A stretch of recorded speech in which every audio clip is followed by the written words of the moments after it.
Losing weight is easy. Being fat isn't a disease, it's not a virus, bacteria, or parasite. It's not something that just happens to someone. It's what someone is because of who they are. It's what they are. Being fat isn't something that people suffer from. It's not a physical object, it's a choice. And like all choices, it has consequences once enacted. Around 10 for the severely obese, and around 3 for the moderately obese. Those are years cut from the lifespan of an average normal-weighted person.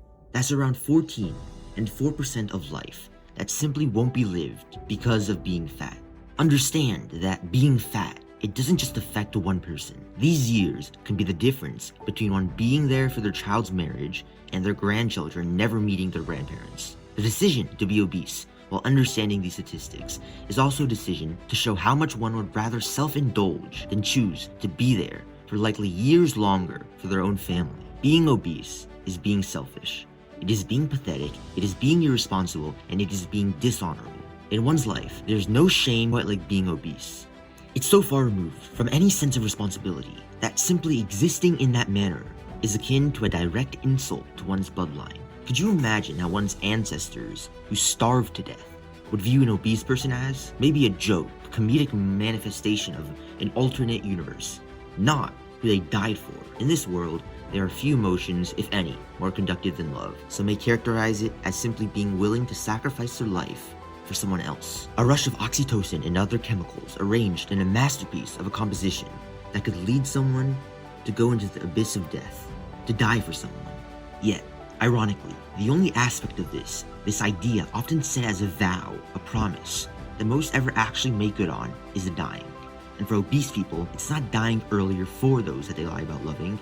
It's not even just not going back into the burning house to save someone that they claim to love in solely the last few moments of that person's life.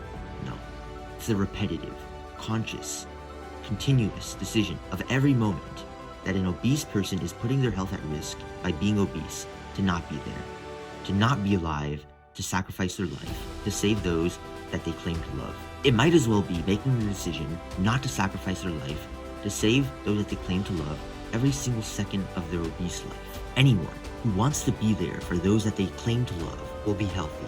Of course, being obese doesn't just affect lifespan, it also affects quality of life. The only life one has, the only opportunity one has to work and provide for those that they love, to be responsible, honorable, and great. As not being obese isn't an accomplishment. Metaphorically, it's one of the lowest baselines that there are to being honorable. Losing weight is easy.